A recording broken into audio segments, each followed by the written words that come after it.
오늘 주신 본문의 말씀 가지고 적응과 익숙이라는 제목으로 하나님 말씀을 증거하도록 하겠습니다.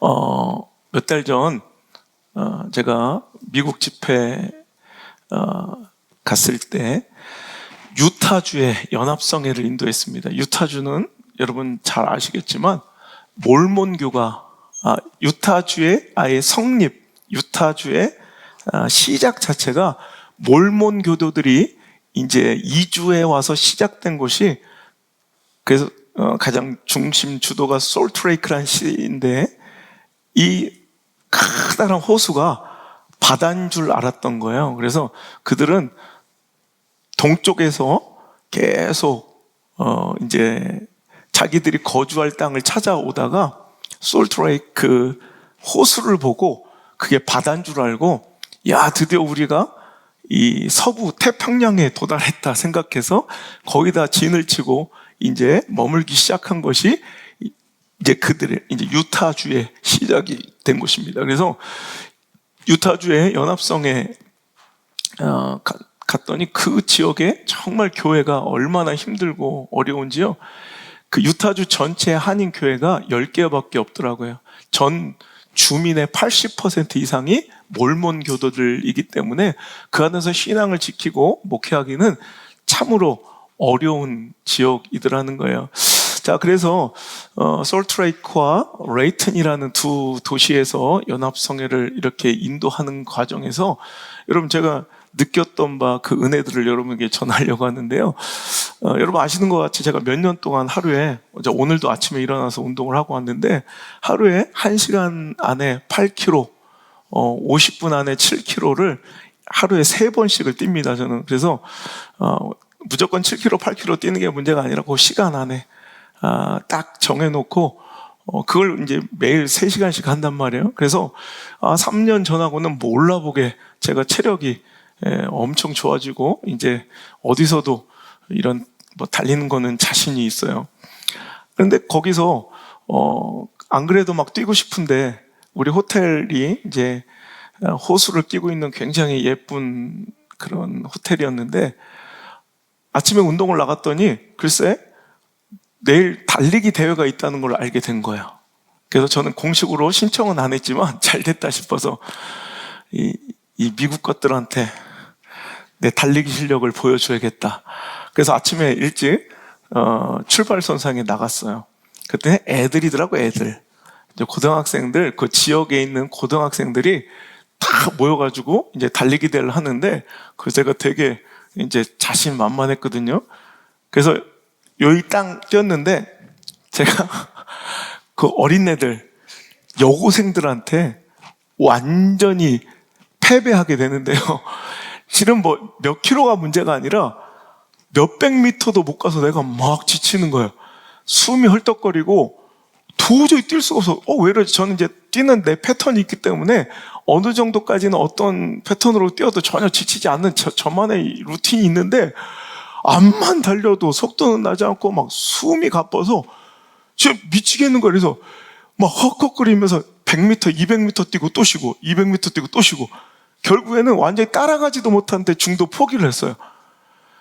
여러분 10km, 20km 뛰는 건 저한테 아무것도 아니거든요. 근데 10km가 문제가 아니라 몇 킬로도, 한 4km도 못 뛰고 제가 포기를 한 것 같아요. 너무 자존심이 상하고 호텔로 들어오는데 막 너무 씩씩거리고 막 자존심이 상하는 거예요. 내가 저 곱비리들한테 졌다니.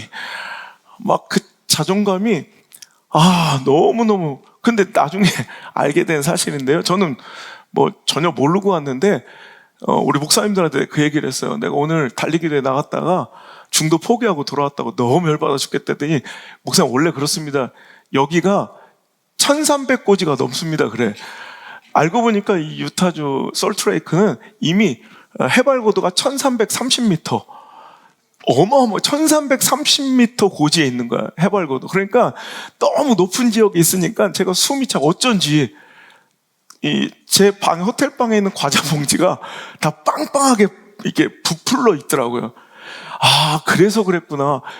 숨도 못 쉬겠고요. 그래서 어떤 목사님 말도 마시고 목사님 와가지고 요 지금 며칠만 이렇게 뛰어다니는 것만 해도 기적이래. 자기는 몇 달 동안 아침마다 코피가 터져가지고 얼마나 고생했는지 모른다고. 이 해발고도 여기는 이 1300고지가 넘기 때문에 그냥 처음에 온 사람들은 적응하기 너무너무 힘듭니다 이러더라고요. 그러니까 이제 좀 이해가 되더라고요. 제가 샌프란시스코 갔을 때 요세미티 국립공원이 한 해발고도 1500m 정도 되는데 거기 갔더니 귀가 먹먹하고 되게 힘들어서 2박 3일인데 되게 고생했던 적이 있는데 거기는 아예 그냥 요세미티에 사는 거야. 그냥 그 자체가. 그러니 힘들지 않을 수가 없더라는 거야. 그래서 얘기를 보니까요. 이 고산 쪽으로 머리가 깨질 듯 아프고 너무 이제 힘들었는데 사람들도 온지 어떤 분은 1년 반 지날 동안 적응을 못하는 사람들도 있더라는 거예요. 그런데 또 이제 이틀 이제 솔트레이크를 마치고 이제 한 30분 40분 걸리는 레이튼이라는 지역에 가서 또 이틀 사역을 또 하는데 거기는요 유명한 공군 부대가 있더라고. 갔더니 막 공군 부대 그 기지 내에서 뜨고 내리는 그 엄청난 비행기들, 전투기들의 소음이 제가 어렸을 때 공군부대 옆에 살았던 적이 있어요. 그래서 공군부대에서 비행기가 뜨고 내리는 게 얼마나 이게 시끄럽고 고통스러운지, 거기다 또 마하로 진입할 때 그 엄청난 굉음이 있어요. 그 전투기들이 마하로 딱 진입한 순간 구궁 공기가 울리면서 밑에 있는 마을의 모든 창물들이 막 쾅 울리는, 예배 중에도 막 그렇게 크게 울렸던 그런 기억들이 있는데, 근데 재밌는 건 저는 너무 시끄럽고 막 정신이 없는데 그분들은 예배 시간에 너무 평온한 거야. 왜냐하면 레이튼에서 이제 오래 살다 보면 그게 익숙해져서 이제는 저 사람은 레이튼 진짜 주민이 되었다. 이건 그 비행기 소리가 전혀 신경 쓰이지 않기 시작하면 그때부터 진짜 레이튼 주민이 되었다고 얘기한다는 우스갯소리가 있더라는 거예요. 자, 오늘 두 가지 단어가 다 나왔어요. 그죠? 적응과 익숙. 오늘 이 말씀의 주제는 이거예요. 우리가 높은 수준에 적응해야 되지 부정적이고 불의한 것에는 익숙하지 않아야 된다. 이 두 가지 보세요. 우리는 해발고도가 1300고지에 있어요. 그러면 너무너무 힘들고 어려운, 지금 버거울 거야.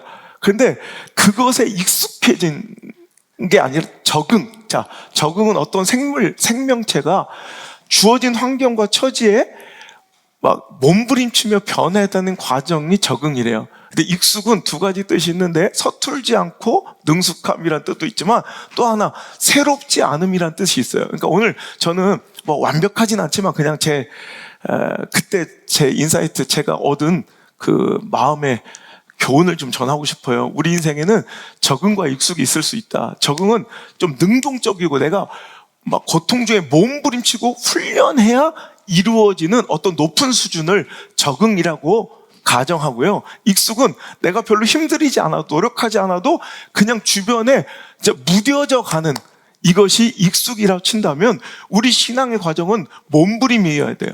그러니까 오늘도 우리 하나님께서 주시는 높은 영적 수준에 우리는 계속 나를 단련시켜 적응해 가야 되고, 우리 삶에 널브러져 있는, 우리 삶에 만연해 있는 수많은 부정적이고 불의한 것들에 익숙하지 않도록. 여러분, 소음은 시끄러웠을 거 아니에요. 처음에는 못 견디고 어려웠을 거 아니에요. 그런데 소음이 이제 소음으로 들리지 않아.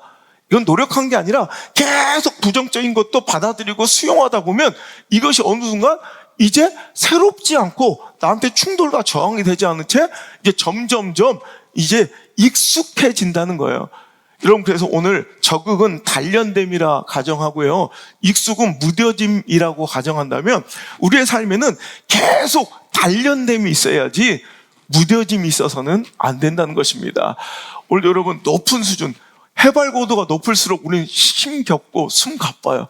근데 그 여고생들이 저보다 체력이 좋은 게 아니라 그들은 거기에 적응해낸 거야. 그냥 그 어려운 해발고도에도 그들은 계속 이제 단련되었기 때문에 저보다 그 해발고도에서 빨리 오래 달릴 수 있도록 단련되어지니 그들의 인생은 거기서 버겁지 않았다는 거예요. 그리고 또 공군부대 레이튼처럼 오늘도 수많은 소음과 우리는 정신이 없고 시끄러워서 살 수가, 이게 저항되고 이게 안 좋은 걸로 부정적인 것을 우리는 느껴지고 충돌하는데 그들은 그것에 평온해. 여러분, 우리도 까딱 잘못하면 우리 인생 가운데 분명히 불의하고 잘못된 것이고 이건 부정적인 것인데 그것들을 한 번, 두 번 수용하다 보면 이게 어느 순간 무뎌져서 새롭지 않고요, 내 심령에 저항되거나 충돌되지 않은 채 그냥 익숙해져 버릴 위험성이 있더라는 거예요. 여러분, 높은 수준의 영적 세계에 적응, 즉 단련되시길 바라고, 여러분, 저 허접한 이 세상의 기준과 부정적인 이런 곳에 타협하거나 그것들을 자꾸 받아들여 수용되어 이제 익숙해져 무뎌지지 않는 인생 되는 거, 이것이 인생의 성공이고 신앙과 믿음의 오늘도 성장의 길인 줄 믿습니다. 여러분, 버거울 거예요. 하지만 여러분, 해발 고도가 높다는 것, 즉 하늘에 가까워질수록 우리는 힘들어. 여러분, 오늘 하나님의 뜻은 뭐래요?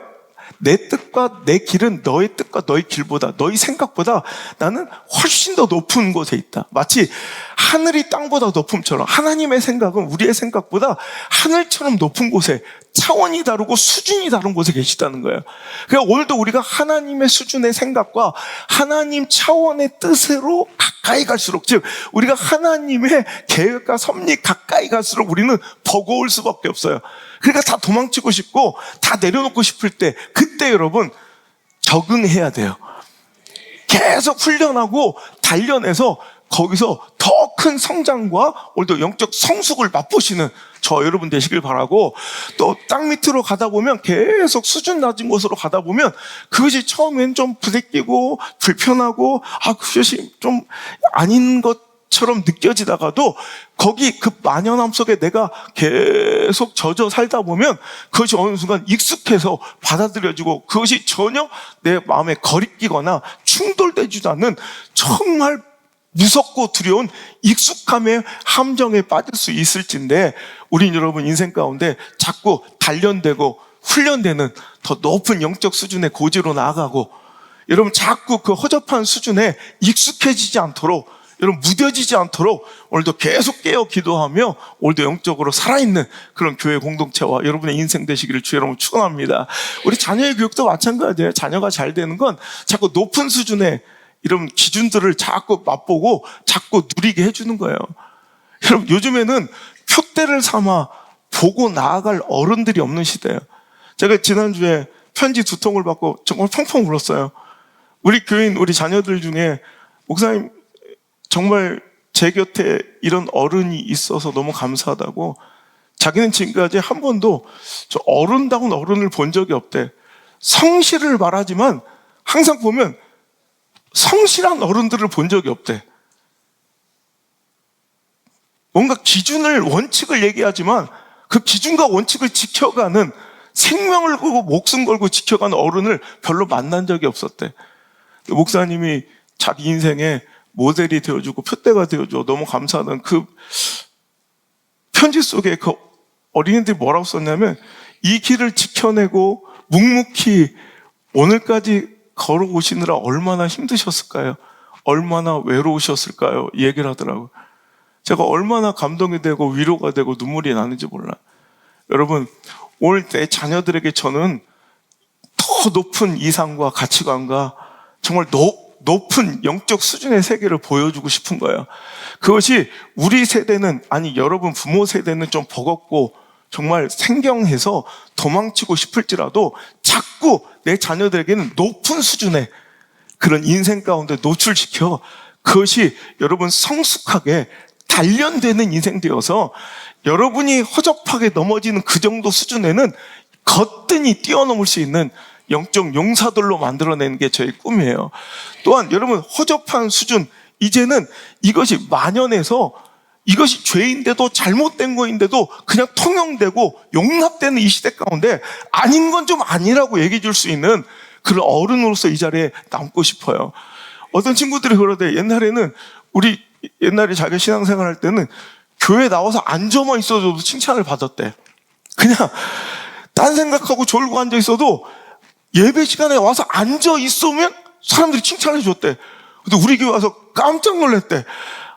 그냥 가만히 앉아있다가 욕 들어먹고 죽을 뻔했다는 거야. 넉넉고 가만히 앉아있으면 혼나더라는 거야. 그래서 생각해보니까 그게 맞는 거였는데 어느 순간 자기도 기준이 없어요. 와서 앉아져 있는 게 내가 얼마나 대단한 줄 이렇게 착각하고 살았는데 가만히 앉아있는, 예배 시간에 가만히 앉아요. 넉넉고 앉아있는 건 이건 예배가 아니다는 걸 가르쳐주니 깨달았다는 거예요. 여러분 익숙해지니 마시길 바라요.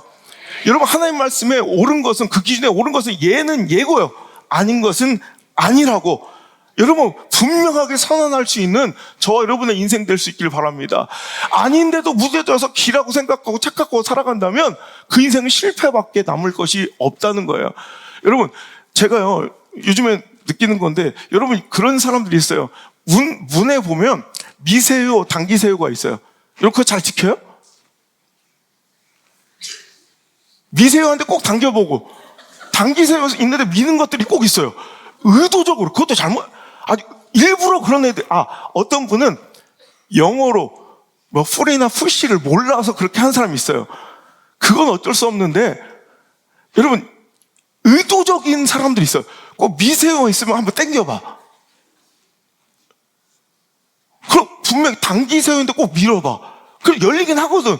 열리는데 뭐. 여러분 이거 자꾸 습관이 되면 이 작은, 제가 그랬죠, 악은 모양이라도 버려. 마귀에게 틈을 주지 말라. 여러분 아닌 건 아닌데 자꾸 요 정도쯤이야. 자꾸 이래도 열리는데요, 뭐 땡겨도 열리는데 밀어도 열리는데, 그러다 큰 코 다친다. 그 작은 불순종들이 습관돼서 익숙해지기 시작하면요, 그거보다 조금 더 큰 것도 무뎌져서 충분히 제가 그랬죠, 주인의 종을 때리기 시작하니까 주인의 종도 죽일 수 있고 주인의 아들도 죽일 수 있는 사람이 되는 거예요. 제가 늘 얘기해요. 권위를 인정하지 못한 사람들은, 그러니까 교통경찰의 벌칙금 그거를 용납 못하는 사람들 있죠. 그런 사람들은 분명히 자기 자녀들이 다닌 학교 선생님의 권위도 인정하지 않아요. 학교 선생님의 권위를 인정하지 않는 사람은 분명히 교회 목회자의 권위도 인정하지 않아요.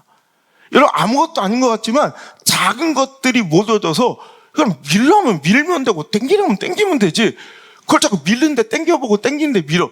얼마 전에 여러분 잘 모를 텐데 이제 대법원까지 간 판례가 하나가 나왔어요. 식당에서 무심코 그냥 당기새우 써있는데 밀은 거야. 우리 그런 일 많잖아요. 그냥 당기새우인데 그냥 생각도 없이, 우리나라는 당겨도 열리고 밀어도 연기도 막 이런 게 많아. 그러니까 당기새우 쓰였는데 밀었어요. 근데 지나가는 애가 그래서 넘어져 죽었어요. 그래서 나는 잘못이 없었다. 그리고 당기새우 할 거 가지고 위험성 있으면 그 가게가 아예 뭐 장치를 해가지고 앞으로 안 밀리게 해야지. 우리가 그런 걸, 우리 다 전반적으로 사회 생활이 그렇지 않냐. 누가 이거 보고 밀고 당기고를 한 사람 어디냐 막 이렇게 계속 주장했는데, 결국 마지막 이 항고 끝에 결국 유죄를 선고받아서 그 사람 징역 갔어요. 이게 얼마 전에 있었던 일이에요. 그러니까 여러분 당기고 미는 거 아무것도 아닌 것 같지만, 여러분 기준과 원칙이 있으면 지키시는 자가 되셔야 돼요.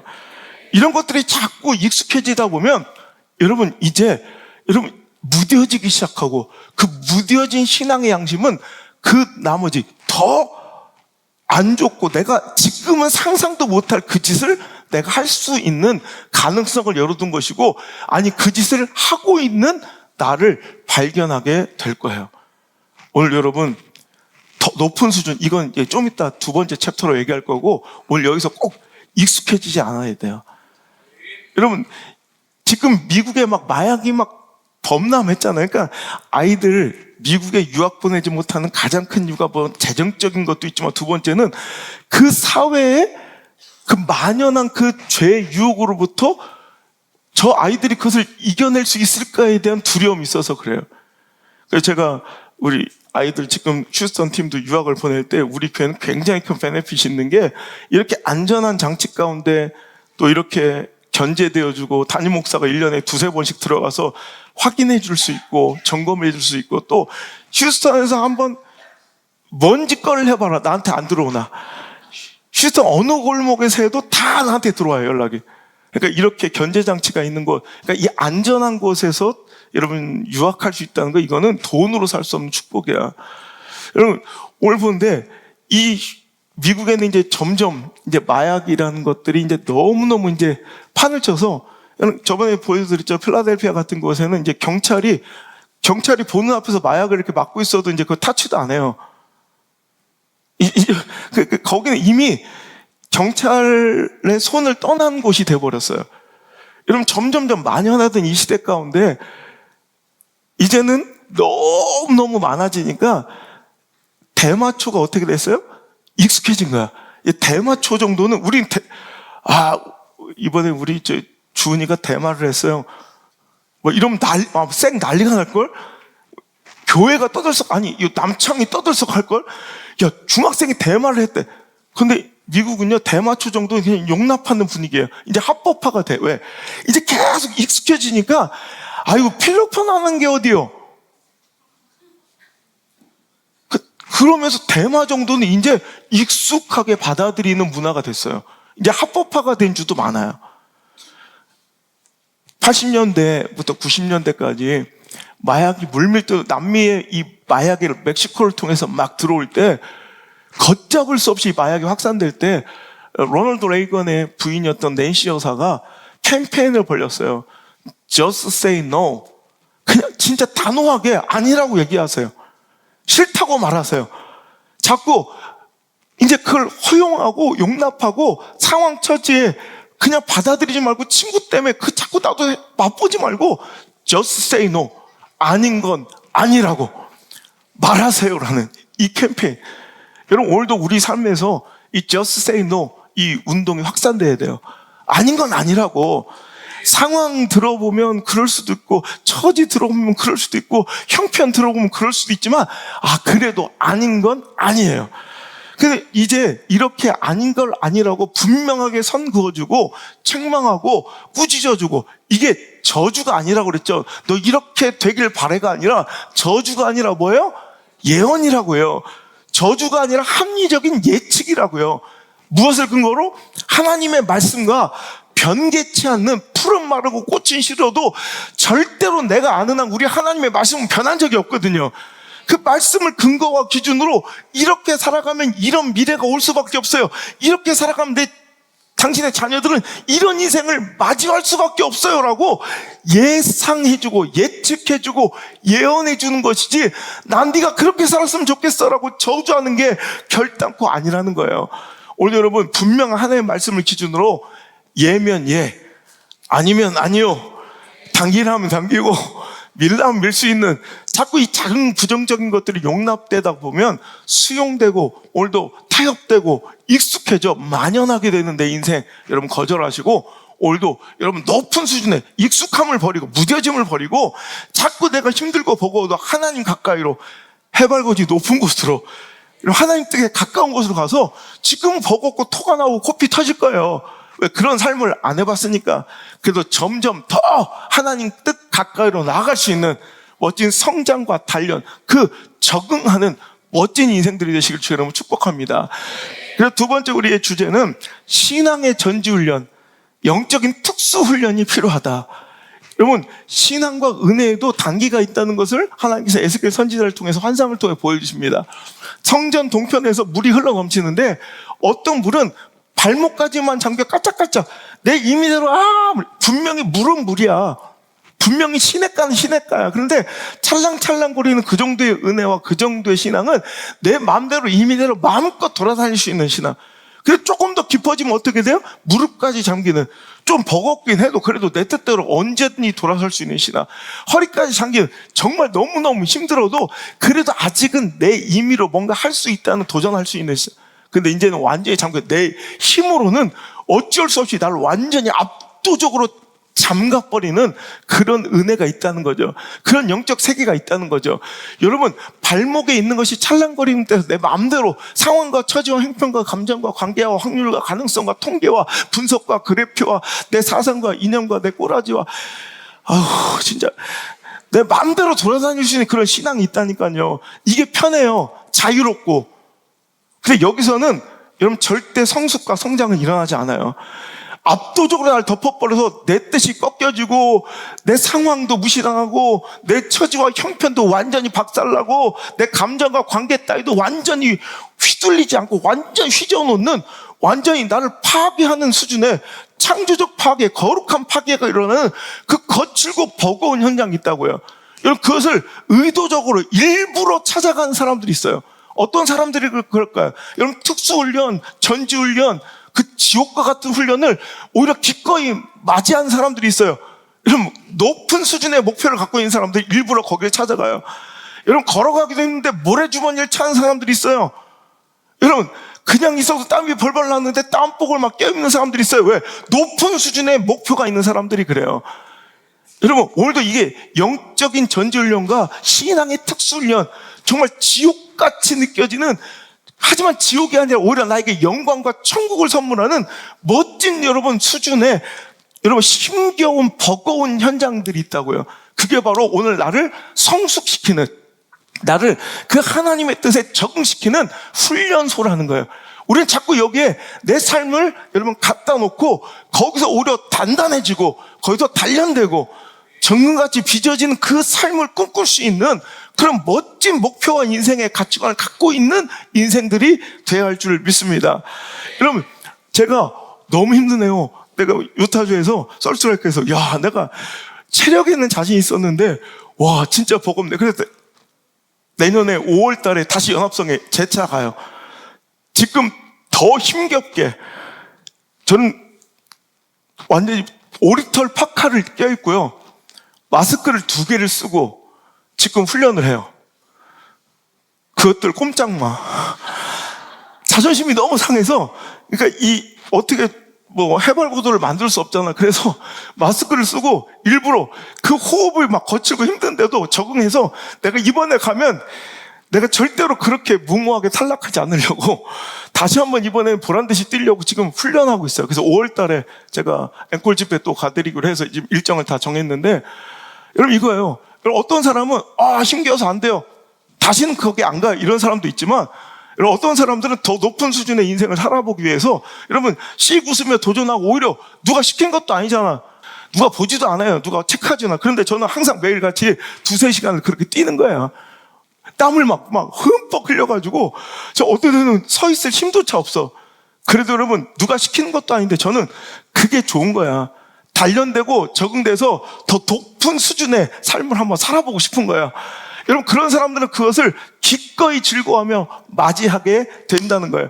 제가 여러분 그 얘기를 했더니 내가 여기서 목사님 이 정도만 해도 대단한 거예요. 여기서 적응하고 이렇게 말씀 전하는 것도 이것만 해도 오자마자 그냥 저는 시차 정도 없이 이렇게 하는 것도 대단하대. 근데 전 만족되잖아. 그러면 그분이 얘기한 건데, 목사님 여기가 1330m인데 이 솔트레이크가 미국에서 주중에 가장 높은 지역이 아니라네. 콜로라도가 있어. 콜로라도. 근데 거기도 지금 도전을 할 거예요. 콜로라도주의 덴버이죠. 덴버. 거기가 미국에서 가장 높은 지역이래요. 거기는 해발 1610m 1마일. 해발 해수면에서 1마일 1609m잖아요. 그러니까 1마일 1610m. 그래서 여러분 콜로라도 로켓츠 있죠. 야구팀. 옛날 김선우, 김병현, 오승환 옛날 잠깐씩 뛰었던 콜로라도 로켓츠가 바로 그 덴버의 그 홈구장을 갖고 있어요. 쿠어스 필드라고 기억나시죠? 쿠어스 필드는 투수들의 무덤이라고 불려요. 해발 고도가 너무 높으니까 제구가 안 되고 이막지가 너무 힘들어서 투수들의 무덤이라고 불려요. 그러니까 제가 알기로는 1993년도인가? 제가 거의 대학 들어갈 때 그때 창단된 아주 신생팀이에요. 30년 역사밖에 안 돼. 그래도 리그 우승도 했어. 왜? 홈으로만 불러들이면 애들이 정신을 못 차리는 거야. 우리도 축구 어딘가 있죠. 높은 구장 있죠.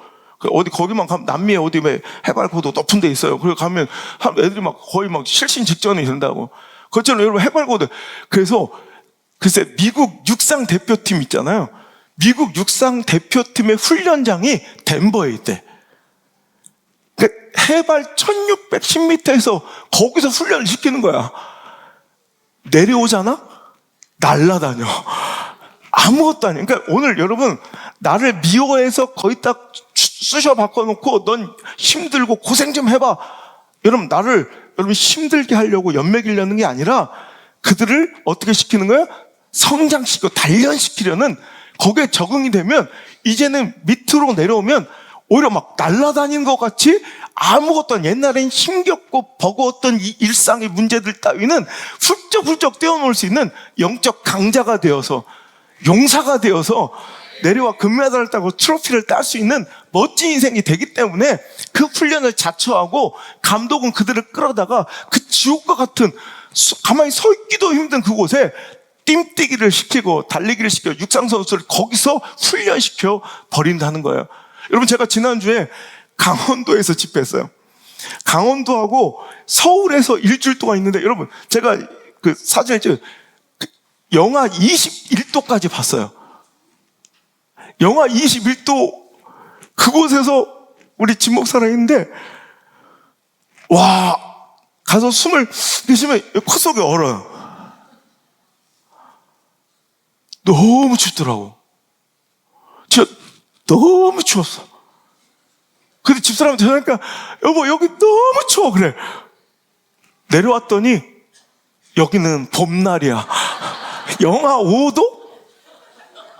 그 정도면 메리아스 바람으로 다녀도 돼. 아, 진짜요. 제가 진 목사랑 마지막 이제 집회 그 인터뷰하고, 또 우리 신학교 가서 마지막 종강수련회 강의하는데, 그때쯤 되니까 막 그날 또 금식해가지고 막 빈속이니까 더 추운 거야. 막 떨리고 너무 힘들어서. 그리고 그날 새벽에 이제 도착했어요. 딱 내렸는데 진 목사랑, 야, 따뜻한 봄날이구나.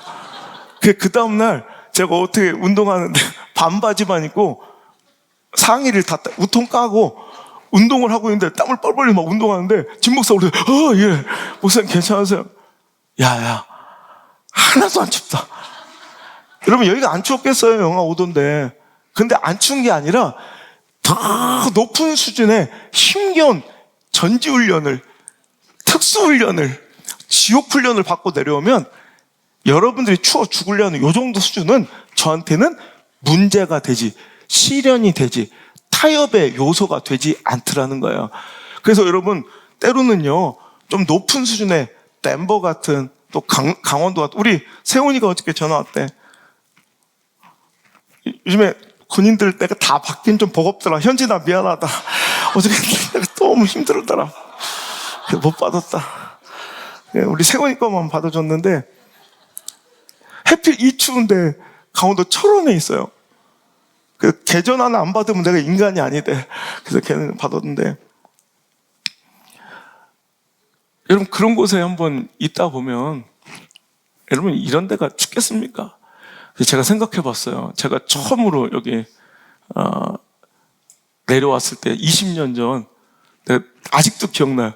여긴 겨울이 돼도 춥지가 않냐.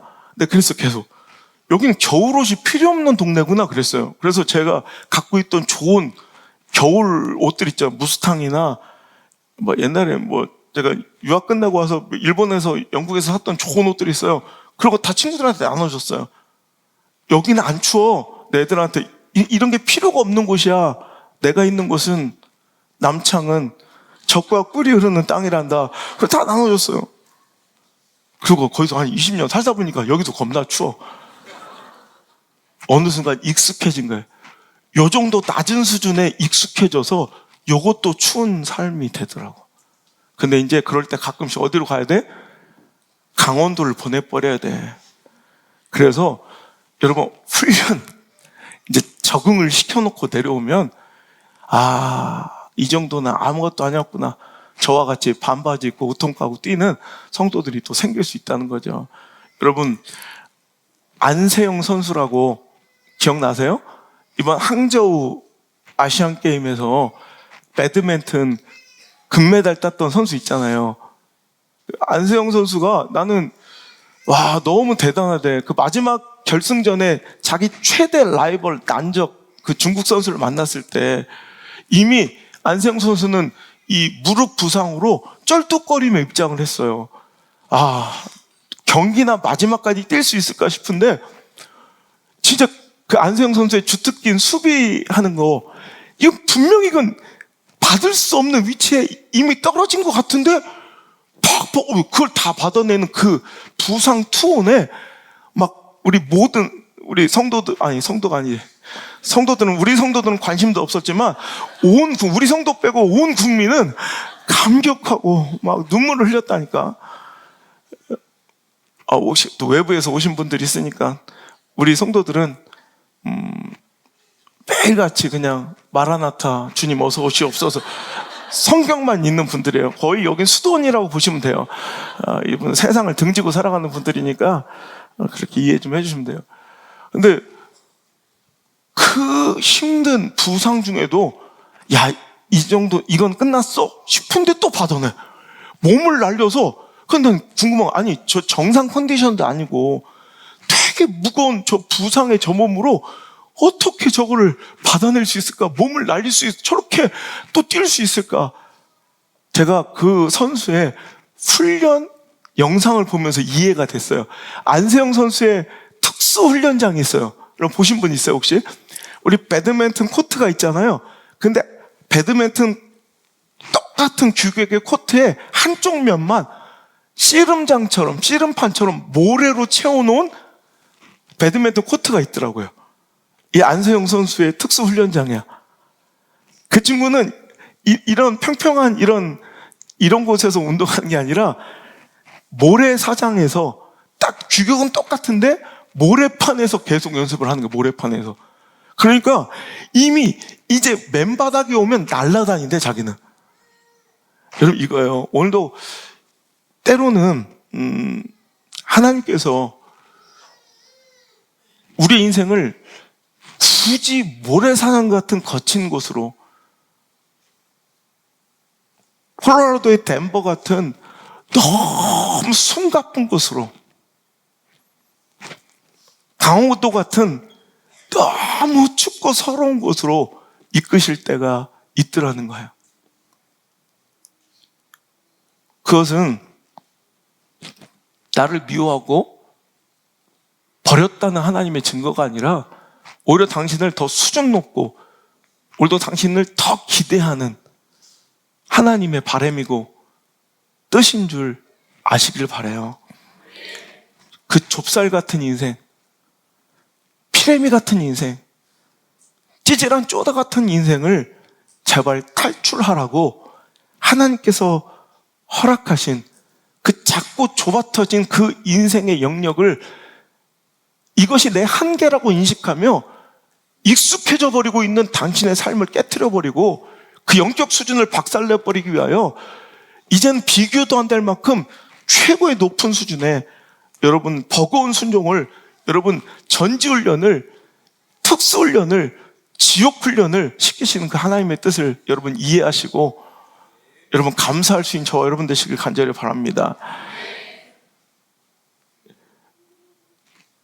밑바닥의 인간적 한계에서만 찰싹거리는 그 발목의 은혜와 영적 세계에서만 놀지 말고 이제 제발 한 번쯤은 언제까지 그 좁쌀 같은 인생을 살 거예요? 언제까지 그 피레미 같은 인생에 만족할 거예요? 여러분 자존심 상하지도 않아요? 여러분 부럽지도 않아요? 전 거룩한 영적 질투라도 좀 있었으면 좋겠어요. 나도 저런 세계를 한번 맛보고 싶다. 그런 영적 그 심오한 그런 부러움이라도 질투심이라도 그 갈망이라도 좀 있었으면 좋겠어요. 이제 진짜 그것을 부러워하고 영적 세계 그 높은 수준의 삶을 여러분 추구하기를 원한다면 이제 그 밑바닥 그 허접한 수준의 한계가 아닌 이제 높은 지경의 높은 수준의 영적 고도에서 자꾸 버겁더라도 거기서 놀고 거기서 훈련하고 거기서 내 신앙을 단련할 필요가 있다는 거예요. 그 영적 전지훈련, 그 특수훈련, 여러분 지옥훈련처럼 보이지만 그건 지옥을 보내는 게 아니라 오히려 지옥과 같은 그 삶을 극복하고 이겨내고 단련되고 여러분 잘 적응해서 이제 천국을 누리게 하고 여러분 축복을 누리게 하고자 하는 우리 하나님의 뜻인 줄 믿으시기 바랍니다. 그 훈련장, 전지훈련장이 있다면 바로 여러분 일상에서는 그게 안 돼. 여러분 그 버거운 순종, 여러분 삶 가운데 여러분이 스스로 막 버거운 순종하고 막 버거운 희생하고 그래요? 아니죠. 여러분 자꾸 예배의 자리로 나오시고 기도의 자리로 나오시고 말씀 앞에 서서 해야 돼요. 왜냐하면 거기서 내 수준을 뛰어넘는 하나님의 수준이 전달되거든요. 그러니까 버겁거든요. 숨이 턱턱 막히거든요. 꼴깍꼴깍 숨이 넘어갈 것 같거든요. 그런 상황으로 자꾸 나를 몰아넣으셔야 돼요. 힘겨울수록 여러분 포기하고 싶을수록 내 인생이 좁쌀 같고 찌질이 같고 피라미 같고 쪼다가처럼 느껴질수록 나는 내 인생을 포기해버릴 게 아니라 더 높은 수준으로 나가서 거기에 적응되려고, 거기에 훈련하고, 거기에 단련되려고 노력해야 한다는 말이에요. 여러분, 그 특수훈련장, 전지훈련장이 바로 여러분의 삶을 떠나 정말 그 높은 고도와 수준에서 운동할 수 있는 그 훈련 단련장이 바로 말씀의 순종의 자리예요. 여러분, 말씀의 순종은 내 상황과 항상 어긋나고 내 처지와 형편과 항상 어긋나게 마련이에요. 그러니까 죽을 것 같고 이렇게 하면 망할 것 같고 이렇게 하면 손해볼 것 같고 이러면 내 인생 끝날 것처럼 보이는 그 말씀의 순종의 자리에 서서 희생해보고 헌신해보고 포기해보고 단절돼보고 내려놓아보고 겸손해지고 사명을 붙잡는 그런 자리가 바로 여러분의 영적 전지훈련장이고 특수훈련장이고 지옥훈련 같은 여러분이 감남하면 축복과 영광으로 나갈 수 있는 그런 훈련장이 바로 이런 자리라는 거예요. 그 높은 하나님의 뜻은, 하나님의 수준은 너무 정말 하늘이 땅보다 높음처럼 내 허접한 수준의 생각과 내 수준의 경험과 내 수준의 계획으로는 마치 말도 안 되는 일처럼 보이는, 이해되지 않고 때로는 섭섭하고 원망스러운, 하지만 그 뜻에 자꾸 가까이에서 버겁더라도 순종하고, 정말 이해 안 되더라도 순종하고, 섭섭하더라도 순종하고, 정말 원망되더라도 순종하고, 여러분 거기서 자꾸 버텨내면 여러분 오히려 이제는 그 낮은 수준 정도는 충분히 감당할 수 있는 문제가 되지 않는 그런 멋진 인생을 여러분이 이제 살아갈 수 있다는 것입니다. 여러분, 어떤 말씀에도 내 자아를 죽이고 내려놓고 순종하고 있는가? 여러분, 이게 영적 특수훈련이에요. 전지훈련 가고 있는 거예요. 나는 잘 포기하고 있는가?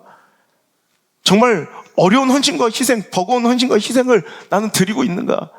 여러분, 제가 늘 얘기하지만 제사의 의미, 제사의 정신은 바로 희생과 헌신이에요. 오늘도 우리가 예배할 때 딱 나한테 맞춰주는 환경, 내 처지와 형편에 딱 맞춰주는 그런 곳에서 예배하는 것은 여러분 실은 진정한 예배 정신이 아니에요. 예배는 죽이는 거예요. 헌신하는 거예요. 희생하는 거예요.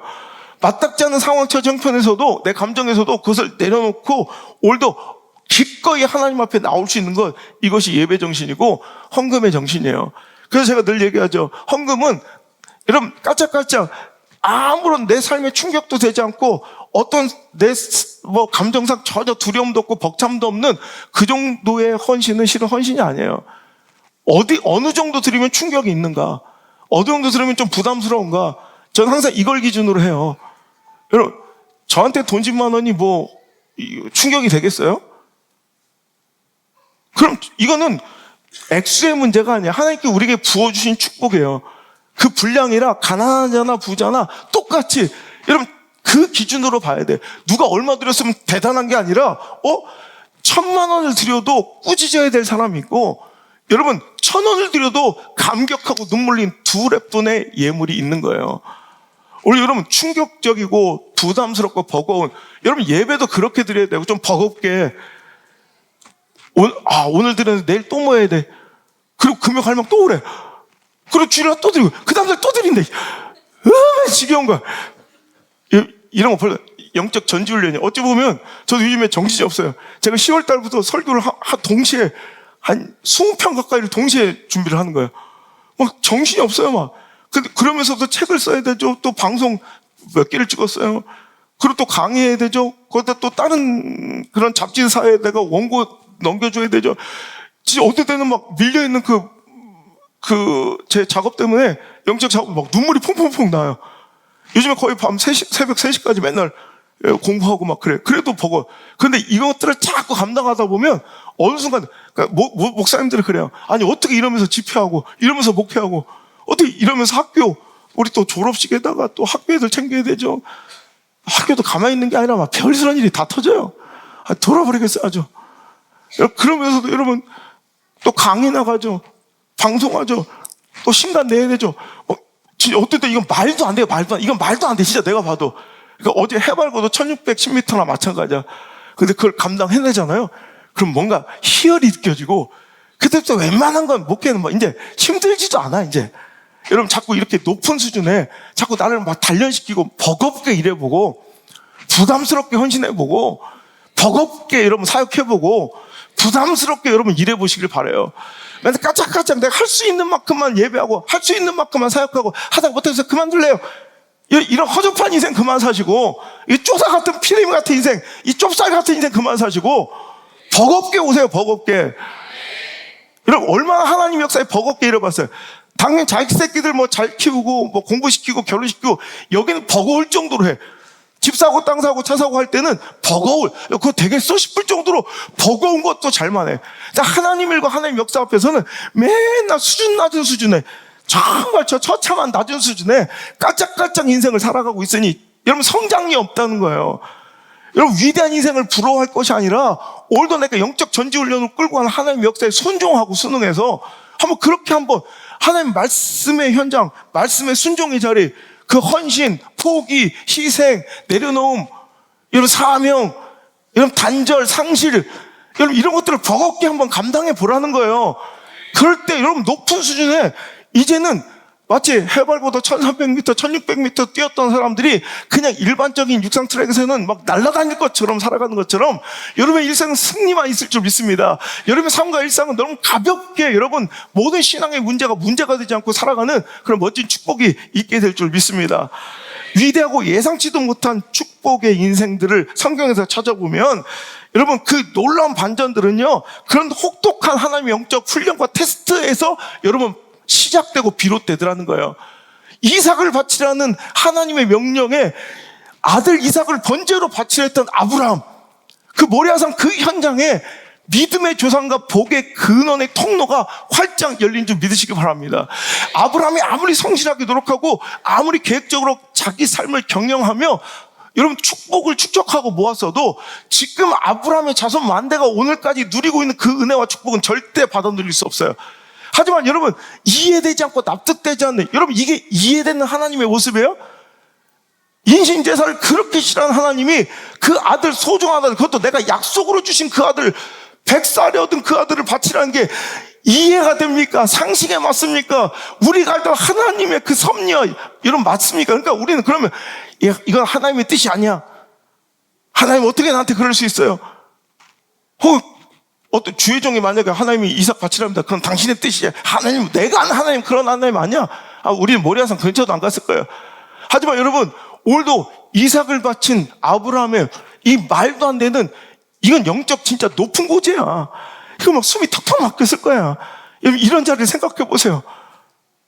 여러분 거기서 영적 반전이 이루어지고요, 상상도 못할 실력은 거기서 성장시켜 주시더라는 거예요. 여러분 깊은 곳에 그물을 던지는 베드로의 모습 누가복음 5장 보세요. 말도 안 되죠. 이건 여러분 밤새도록 내가 안 해본 짓이 없어요. 그물질을, 고기가 한 마리도 나올 법한 모든 곳에 그물질을 다 해봤어요. 노력을 안 하고 성실하지 않은 것이 아니라 온갖 노력과 성실로 살아왔고요, 내 지금까지 축적된 모든 경험과 모든 커리어, 모든 노하우, 스킬, 테크닉 다 모아서 내가 할 수 있는 모든 것을 다 던졌다고요. 근데 한 마리도 없어요. 이 처절한 상황, 여러분 이 처절한 내 모습 현장 속에서 깊은 곳에 가서 그물을 던지래요. 이게 가당키 난 얘기예요? 이건 가능성으로 봐도 안 돼요. 확률로 봐도 안 돼요. 상황으로 봐도 안 돼요. 내 감정과 기분으로 봐서도 이건 못 이건 말도 안 되는 일이에요. 하다못해 여러분 보세요. 베드로라는 어부에 있어서는 그 문제만큼은, 예수님, 목사님, 다른 건 모르겠는데요, 이 부분, 이 영역은 제가 전문가입니다. 어떤 때는 하나님께서 내 전문의 영역까지 내려놓으라 하세요. 여러분 보세요. 이건 내 전문가적 영역이야. 아무리 안우성 목사가 책을 많이 읽어도 이 파트에는 나보다 잘할 수 없어. 이런 영역이 많을 거예요. 아무리 내가 노력한 데들 내가 심성지수만큼 복싱을 할 수 있겠어요? 그 세계를 알겠어요? 못하죠. 이것만 기억했어요. 전 복싱에서 한 번도 져본 적이 없어요. 안 해봤으니까. 자기는 몇 번 져봤어요? 2패가 있어요? 나보다 못하고만. 난 무패 신화야, 무패 신화. 그래서 어떤 때는 내 전문 영역, 내가 5년 같이 자녀 교육만큼은 내 전문 영역이야. 그런데 하나님 말씀이 그 전문 영역을 깨트릴 때가 있어요. 이 사업만큼은 내 전문 영역이야. 근데 그것도 깨트릴 때가 있어요. 여러분, 전문 영역마저도 이건 누가 봐도 이건 내 전공 과목, 이거 전문 영역이야. 여러분, 그런 것이 있습니까? 때로는 그것을 하나님께 손대실 때도 나는 그것을 내려놓을 각오가 돼 있습니까? 이라는 거예요. 하물며 내 전공 영역, 전문의 영역까지도 하나님의 말씀에 그 높은 수준에 깨트릴 자세가 돼 있어야 할진데, 때로는 자기 전문 영역도 아닌 곳에 오히려 자기가 판단하고 결정하려고 그래. 이런 목회, 이런 신앙, 이건 자기 전문 영역도 아니잖아. 근데 자기 전문 영역조차도 하나님의 말씀의 기준으로 이해되지 않아도 깊은 곳에 그물을 던지는 말도 안 되는 이 역사를 준비해야 되는데, 자기 전문 영역도 아닌 이 영적 세계나 목회의 자리까지 자기 의견을 개진하려고 하는, 이거는 아주 천박한 거예요. 이게 되게 자기가 잘난 줄 알고, 이게 굉장히 자기가 모든 걸 다 아는 것처럼 보여도 무질서한 거예요. 이건 무례한 거예요.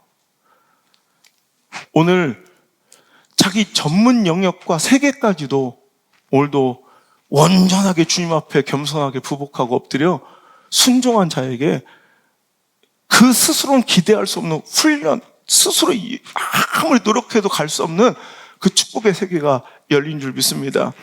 죽으면 죽으리라 나갔던 에스터 4장을 보세요.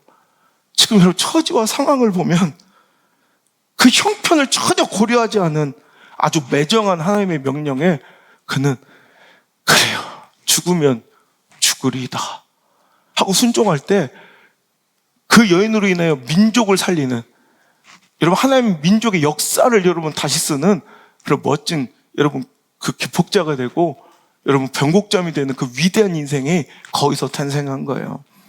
골리앗과 싸워야 되는 다윗을 보세요. 이건 내 능력밖에 두렵고 버거운 명령을 주시는 하나님이 있을 때 우리는 그 골리앗에게도 그 미천한 돌멩이 하나 들고 뛰쳐나갈 수 있어야 된다는 거예요. 한 줌의 밀가루를 주의 종 엘리야에게 바치라는 하나님의 그 말도 안 되는 명령에 순종한 사르밧갑을 보세요. 여러분, 이런 처절한 상황에서의 헌신과 희생을 하나님께서 보시고, 여러분 그 사르밧갑을 죽이고 망하게 하려는, 그 아들을 죽이고 망하게 하려는 계기가 아니라 오늘도 하나님 역사의 중요한 도구로 사용하시고 그 가정을 평생 책임지시려는 하나님의 여러분 의도인 줄 믿으시길 바랍니다. 그런 수준 높은 하나님의 전지훈련장에 가봐야 그 역사가 내게도 임하는데, 나는 여기서 두 사람의 그 놀라운 순종이, 저는 엘리야도 대단하고 사르밧갑도 대단해요. 난 곰곰이 지금도 생각해. 내가 엘리야 목사였으면 그 사르밧갑 집에 가서 난 못 받아 먹었을 것 같아. 나 솔직히 말하면 내 스타일로는. 그럼 그 사르밧갑을 죽이는 거예요. 열왕기상 17장 9절에 너는 일어나 시돈에 속한 사르밧으로 가서 거기 머물라. 내가 그곳 과부에게 명령하여 네게 음식을 주게 하였느니라. 우리 하나님 진짜 어떨 땐 진짜 오마이 갓이야. 정말 그렇잖아. 시돈에 내가 부유한 집, 그 하얀 2층 집 대저택으로 가라. 거기 가면 그 지역의 유력한 유지가 너를 위해 진수 성찬을 준비했을 거야. 그럼 얼마나 좋아. 사르밧에 굶어 죽으려고 목구멍이 포토청인 그 사르밧 과부한테 가라. 내가 그녀한테 너한테 떡 주라고 시켰느니라. 한 줌 먹고 죽으려고 이제 마지막 그 한 줌 밀가루 너한테 주라고 시켰느니라. 하나님 감사합니다 할 수 있는 엘리야가 있을까요? 근데 엘리야는 그것에 순종해요. 그때니 또 엘리야 목사님이 사르밧 과부한테 또 11절에 이렇게 그가 가지러 갈 때 엘리야가 그를 불러 이르되 청하건대 내 손에 떡 한 조각을 내게로 가져오라. 아버지, 그가 이르되 당신의 하나님 여호와께서 살아계심을 두고 맹세하노니 나는 떡이 없고 다만 통에 가루 한 움큼과 병에 기름 조금뿐이라. 내가 나뭇가지 둘을 주워다가 나와 내 아들을 위하여 음식을 만들어 먹고 그 후에 죽으려고 합니다. 우리 집을 목사님 신방을 잘못 오신 것 같습니다. 우리 집 상황이요, 우리 집 형편이요, 우리 집 꼬라지가요, 떡도 없고요, 그냥 조금의 밀가루와 기름 몇 방울 뿐인데 나뭇가지 몇 개 주워다가 나무 2개 주워다가 불 피워서, 그러니까 그 정도 장작을 자연인처럼 장작불을 뗄 필요도 없어. 나뭇가지 2개 정도 주스면 구워 먹을 수 있을 정도로 아주 이거 먹고 나와 내 아들 마지막으로 먹고 죽으려고 이제 마지막 식사를 해야 돼. 한 줌의 밀가루 있습니다. 아유, 죄송합니다. 제가 몰랐습니다. 맛있게 드시고 천국에서 만납시다. 뭐 이렇게 하고 저렇게 돌아섰을까? 그런데 엘리야는 또 얘기합니다. 엘리야가 그게 이르되 두려워하지 말고 가서 내 말대로 하려니와 먼저 그것으로 나를 위하여 작은 떡 1개를 만들어 내게로 가져오고 그 외에 너와 내 아들을 위하여 만들라. 이스라엘 하나님 여호와의 말씀이 나 여호와가 비를 지면에 내린 날까지 그 통의 가루가 떨어지지 아니하고 그 병에 기름이 없어지지 아니하리라 하셨느니라. 아멘. 너는 내 말대로 하려니와 먼저 그것으로 나를 위하여 작은 떡 1개를 만들어 보라. 난 못한다. 차라리 이거는 돼요. 내가 생각해보면 그 마지막 한 줌의 밀가루 하나님께 드리십시오. 그럴 수 있잖아요. 소재로 바치십시오. 근데 그 떡 나한테 갖고 와. 여러분, 나는 사르밧가보도 대단하지만 엘리야도 참 대단한 것 같아. 엘리야는 얼마나 버겁고 마음이 힘들었을까. 어찌 보면 국가대표 감독님 같은 마음이에요. 여러분, 내 새끼 같은 자식들을 금메달 따게 해주기 위해서 끌고 가는 거예요. 막 해변을 뛰게 하고 타이어를 매게 하고 힘든 데서 양궁 국가대표들 보여. 일부러 강풍기를 틀어놓는데요. 그리고 학성기술, 이번에 항저우 아시안게임 가기 전에는 중국 응원단 응원 소리를 녹음해 와서 막 확성기로 엄청 크게 틀어놓고 강풍기 틀어놓고 짜요 짜요 짜 뭐 거기서 활쏘기 시키는 거예요. 걔들을 골려먹는 게 아니에요. 힘들게 하려는 게 목적이 아니라 이렇게 다 매몰차게 냉정해 보이지만 이런 정말 처절하고 절박한 환경 속에서 훈련시킨 이후에 어떠한 환경을 마주대어도 그걸 너끈 이겨 금메달의 영광을 따게 해주려고. 여러분, 그 감독님은 정말 자기 생태 같은 자식들을 끌고 가서 그 어려움에 처하게 하는 것, 이게 엘리야의 마음이고, 여러분, 이게 주의 종의 마음인 줄 믿습니다. 향유옥합을 깨트리는 마리아를 보세요. 이해되지도 않는, 납득도 설명도 없는 그냥 말씀의 감동, 성령의 감동 하나가 임한 거예요. 차라리 목사님이 와서 이거 이렇게 하세요, 명령이라도 해주면 오히려 쉬워요. 근데 성령의 감동에 그는 자기 전 재산, 지금까지 일평생 모았던 향유옥합을 깨트려 버려요. 이게 어떤 용도로 사용될지, 여러분, 어떤 하나님의 영광이 쓰임받을지 알지는 못한 채, 여러분, 난 제일 쉬운 헌금이 건축 헌금이라고 생각해요. 이걸 헌금하면 어떤 모양이, 어떤 결과가 나올지를 알고 순종하는 것도 어려워 죽겠는데, 이건 그냥 허비 되는 것처럼, 그냥 낭비되는 것처럼 보이는 말도 안 되는 기름을 깨 그냥 예수님 머리와 발에 붓는 거, 이거 쉽지 않은 명령이에요. 그런데 거기서 그 여인 스스로 상상하고 추구할 수도 없는 예수님의 복음이 전해진 모든 곳마다 이 여인의 이야기를 기록하라. 그래서 여러분, 마태복음 26장, 마가복음 14장, 누가복음 7장, 요한복음 12장에 이 이야기가 다 기록되어 있어요. 할렐루야. 여러분 보세요. 지금까지 얘기했던 이 모든 것들이 우리 인간의 내 상황으로는, 이 허접한 좁쌀 같은 내 마음으로는, 내 형편과 가능성과 확률의 논리로는 도저히 감당할 수 없는 전지훈련이에요. 하나님의 테스트라고. 정말 숨이 막히고 토가 나올 것 같이 너무 버거운 훈련들이야. 납득되지 않고 이해되지 않고 내 형편을 전혀 고려하지 않고 내 감정까지도 다 포기시키는, 여러분 수로보니게 여인을 보세요. 여러분 처절하지 않아요? 여러분 하나님이 그에게 개 취급하면서 무시해요. 내 딸을 살려달라고 엎드려 은혜를 간청한 자에게 내가 왜 귀한 떡을 개 같은 너 이방인에게 주겠느냐. 마태복음 15장 나가보면 7장에 저는 그 여인은 얼마나 자존심이 상했겠어요.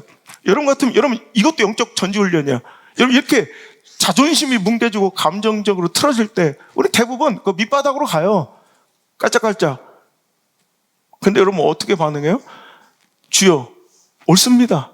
전 개 같은 그런 이방인이고 전 이런 은혜를 가히 받을 수 없는 정말 작은 자고 미천한 자입니다.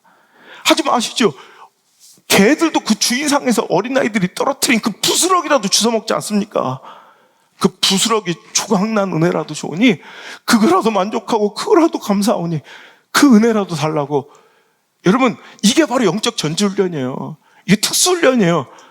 지옥을 맛보는 것 같은 자존심의 상황과 처지와 형편의 무너짐, 내 환경과 내 감정을 전혀 고려하지 않는 하나님의 숨이 턱 밑까지 차오르는 그 고통스러운 명령의 순종의 현장들, 그 사명 현장들, 포기의 현장이, 그 중간과 단절의 그 외로움의 광야가 바로 하나님의 나라가, 하나님의 뜻이 하늘에서 이루어진 것 같이 그 뜻이 내 삶 속과 내 인생 가운데 벌어지고 일어나는 놀라운 축복의 현장인 줄 믿으시길 바랍니다.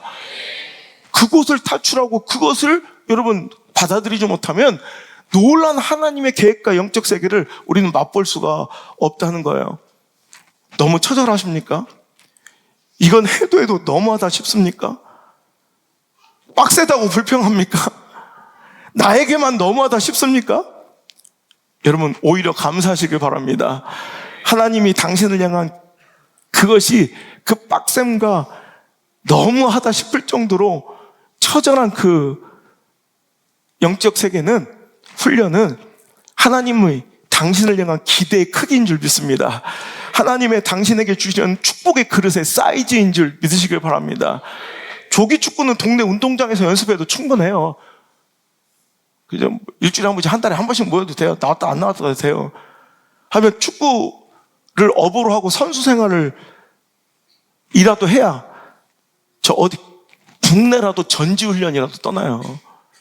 근데 이제 국가대표가 되면 해외 전지훈련 혹은 시합이 열릴 나라에 미리 가서 적응훈련 등 강도 높은 훈련을 해요. 왜?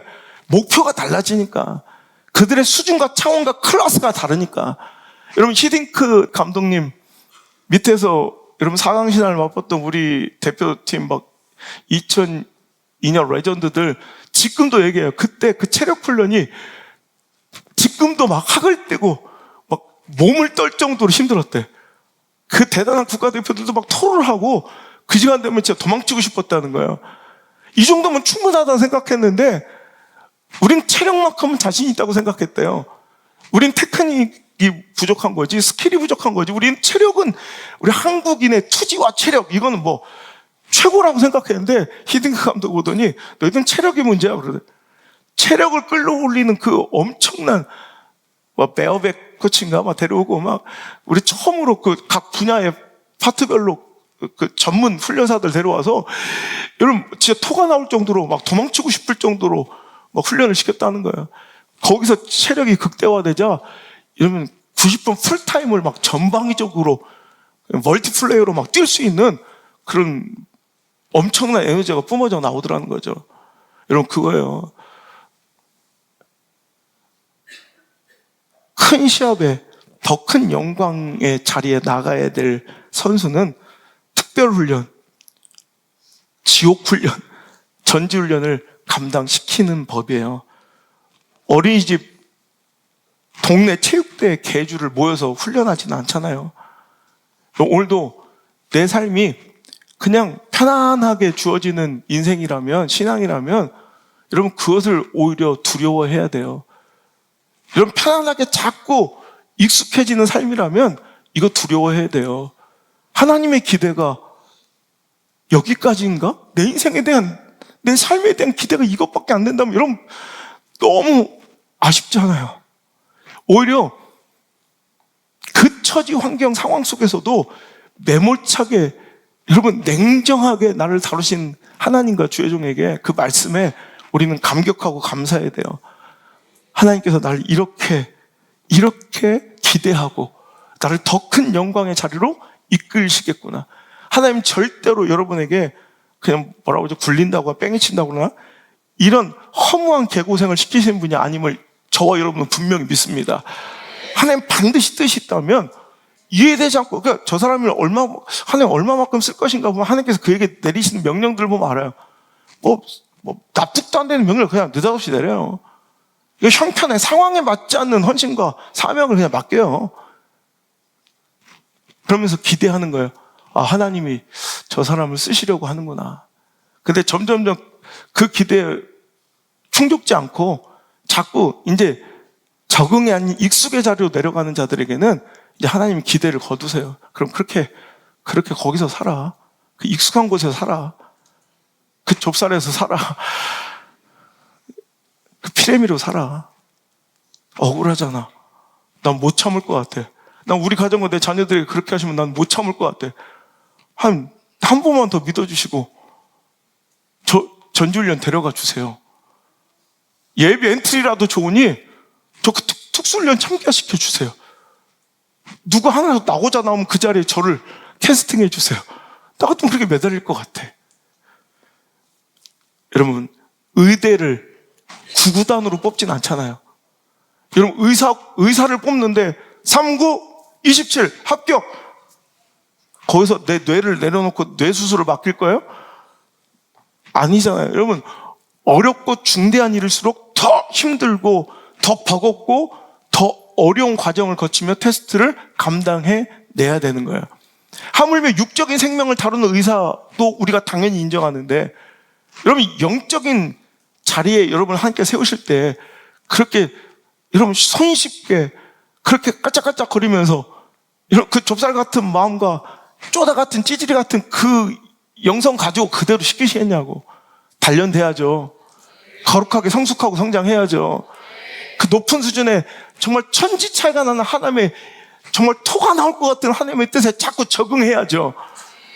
내 상황에 익숙해지지 말고 처지와 행편 논리에 변명과 합리화에 자꾸 익숙해지지 말고 하나님의 그 거룩한 뜻에 적응하시는 저와 여러분 되시길 바랍니다. 여러분 어려운 과제, 이해되지 않는, 납득되지 않는 처절함에서 하나님 나를 지금까지 단련시키는 것을 봐요. 어떤 때는 왜 다른 사람들은 저렇게 다 저게 죄가 아닌데 저렇게 잘 편하게 살아가는데 왜 나는 이렇게 힘겹고 버거운 목회 현장과 사역을 계속 시키실까? 여러분 좀 힘들긴 해요 저도. 근데 전 그때마다 씩 웃으며 기대해요. 하나님께서 아직도 나한테 더 높은 수준을 기대하고 계시고 더 높은 수준의 더 높은 차원의 축복과 영향력을 준비하고 계시구나. 저 그걸 확실히 믿어요. 힘겨울수록 약간 전 그 고통을 즐겨요. 막 버겁게 몰아칠수록 난 오히려 그 고통을 즐겨요. 오예, 난 더 나갈 수 있구나. 난 더 커질 수 있구나. 그러면 그것은 곧 내 자녀들과 내 자손들의 인생에 어마어마한 축복의 여러분 놀라운 역사가 일어나는 그 통로에 첫 번째 현관문 도어락이 되는 거야. 내가 도어락 내가 열어버리는 거야. 내가 열어 제치는 거야. 그럼 내 자녀들은 자손들은 충분히 쉽게 그 자리를 들어갈 수 있거든. 그러니까 내가 그 문 앞에서 정적거리고 어정거리면 계속 그 인생 거기서 그 좁쌀 같은 상태로 그 정말 이 쪼다 같은 찌질이 같은 그런 인생으로 계속 머물러 있을 수밖에 없어요. 계속 대물림되는 똑같은 환경, 똑같은 처지 형편에 맨날 무너지는 그런 쪼다 같은 인생이 계속 내 자손들에게 반복되는 거예요. 다시 한번 얘기합니다. 죄는 전가되지 않습니다. 하지만 영향은 미칩니다. 내가 포기하고 불순종한 그것이 전가되어 내 자녀를 여러분 벌 주는 건 아니지만 그 불순종의 죄성을 타고 내 자녀들에게 충분히 영향을 미쳐서 내 자녀도 그런 허접한 인생을 기준으로 삼고 살아가 영향을 받게 된다는 거예요. 여러분 더 높은 수준으로 끌어가시는 가장들 되시길 바라고 영적 여러분 표대가 될 수 있는 나를 본받고 나를 따라오라 얘기할 수 있는 멋진 부모들 되시기를 간절히 바랍니다. 여러분 하나님께서 나를 더 기대하심을 그 고통스러운 목회 현장과 더 버거운 사역으로 느끼는 저는 20년 동안 그 기대는 어김없이 오늘의 열매로, 오늘 나의 사역과 이런 모습과 더 큰 영향력으로 열매 맺고 꽃 피우고 하나님께 선물해 주시더라는 거예요. 여러분의 인생도 다르지 않음을 믿으시길 바라요. 하나님이 더 어렵고 버겁고 빡센 상황으로 나를 끌고 가시면 감사하시길 바랍니다. 여러분, 좁쌀 같은 작은 인생, 쪼다 같은 허접하고 무의미한 인생, 피레미 같은 그런 하찮은 인생에서 당신을 끄집어내서 불러내시고 당신을 위대한 큰 하나님의 역사의 축복의 주인공으로 삼으셨다는 가장 확실한 시그널, 가장 확실한 증거가 바로 당신의 빡셈, 환경과 처지를 무시한 것 같은 하나님의 기대, 그 말씀의 순종의 자리가 바로 하나님의 당신을 향한 기대를 증거하는 가장 멋진 시그널인 줄 믿으시기 바랍니다. 빡세십니까? 축하드립니다. 서로에게 인사하세요. 빡세세요? 축하드려요. 인사하세요. 버거우세요? 축하드려요. 감독은 그 지옥 훈련으로 그들을 끌고 가야 돼요. 더 악조건에서도 실력을 발휘할 수 있게 만들어줘야 돼요. 우리 자녀들 살아가는 우리 인생의 미래는 더 어둡고 더 혼탁하고 더 어그러지고 더 많은 핍박이 기다리고 있을 거예요. 높은 수준의 영적 훈련 안 시켜놓으면, 그 특수훈련, 지옥훈련 안 시켜놓으면 쟤들 세상 나가면 다 자빠져요. 여러분, 빡센 게 복이에요.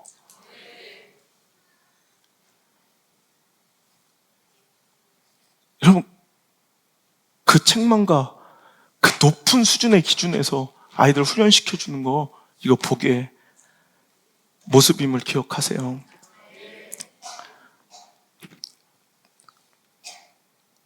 저주가 아니라 사랑하는 그 선수의 승리와 영광으로 해 오히려 사랑하는 마음과 배려인 것을 기억하시고, 그 지옥훈련 특수훈련장에서 버거움 속에서도 감사하고 벅참 속에서 빡셈 속에서도 여러분 그 권위와 질서를 인정하며 겸손해질 수 있는 자, 그 영광과 축복을 누릴지어다. 저는 요즘 힘들어요. 냉정해야 되는 목회의 숙명, 냉철해야 되는 목회자의 서러움을. 요즘엔 제일 힘든 게 이거예요. 근데 그만두고 싶은 게, 누가 그러대, 목사님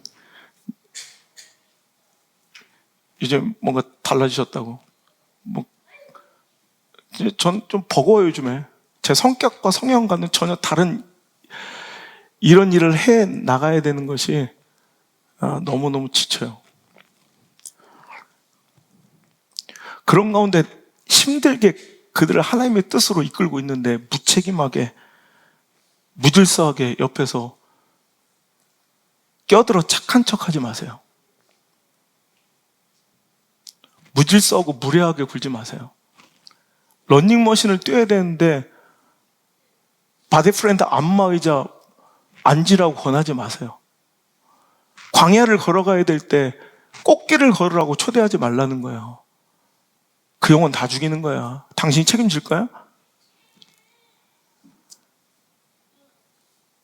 신앙생활은 계모임이 아니에요. 교회는 문화센터, 교제의 친목 자리가 아니에요. 그런 어줍지 않은 무질서와 참견은, 같지도 않은 사랑, 되먹지도 않은 긍휼처럼 보이는 그런 꼬라지는 오히려 하나님의 계획과 질서를 깨트리며 오히려 그 사람의 축복과 진정한 신앙의 성장을 가로막는 이런 무서운 결과가 된다는 걸 기억하시고, 당신이 그 영혼을 위해서 목숨 걸고 기도하지 않는다면 여러분 어줍지 않게 껴들어 착한 척하지 마시고, 여러분도 그 주변에서 나를 위로하는 착한 손길에 여러분 두려움을 느끼시길 바라요. 진짜 내가 영원히 살고 오늘 내 자녀들의 인생이 영혼에서 살아나는 것은 어떤 곳에서 일어나는지를 여러분 판단하시고, 그게 아니라면 여러분 얼마든지 여기 전지훈련장이 아니어도 돼요. 가서 편안하게 다른 교회 가서 행복하게 신앙생활 하시면 돼요. 전 전혀 그것을 타협할 생각도 없고, 여러분 높은 수준과 기준에서 더 영적인 높은 고도에서 저는 훈련을 시키는 이런 훈련장도 필요하잖아요. 한번 우리 교회가 맞다는 게 내 목회 기준이 옳다는 게 아니에요. 전 이명령을 받은 목회자인데 이 기준을 흐트러 버리면 전 존재의 가치가 없잖아. 여러분, 그 수많은 달콤한 제의를 거절하고 그 큰 대형교회 목회를 거절하고 여기 있는 내가 너무 처참하잖아. 불쌍하잖아. 그런 것들 내려놨으면 넌 진짜 목회해야죠. 나한테 맡기신 그 목회 해야죠. 그죠? 나를 바꾸려 하지 말고, 여러분, 당신은 해병대 누가 다 가래? 해병대 안 가도 돼요. 근데 해병대는 자원이에요. 그 영광을 위해서. 공익 가도 돼요. 저도 공익인데 뭐. 공익도 여러분, 우리나라의 국방력의 이바지, 모르겠다. 30 몇 개월 했는데 한마디로 국방력이 이바지한 건 없는 것 같아. 그래도 뭔가 했을 거 아니에요. 그래도 돼요. 하여간 난 하나님 나라 군대에서는 해병대이고 싶어요. 저한테는 그 부대를 맡기셨으니까 그렇게 양육해 가는 게 옳다고 생각해요. 이 시대에 아무리 인기가 없을지라도. 여러분, 피레미 같은 인생에 사실 거예요? 제가 얘기했죠. 안락하고 편안한, 내 충분히 이해되고 납득되는 환경은 마치 수조 같은 어항 같은 공간이에요. 시간마다 먹이 주고 따뜻하게 수온도 맞춰주고 산소도 공급해주고 수초도 꽂아주고 알록달록 색깔모래도 깔아주고 물레방아는 왜 돌리는 거예요? 그 애들이 물레방아도 막 돌려주고, 그죠? 그런데 거기서 자라나는 코이라는 물고기는 암만 잘 길러도 6cm, 8cm밖에 안 돼.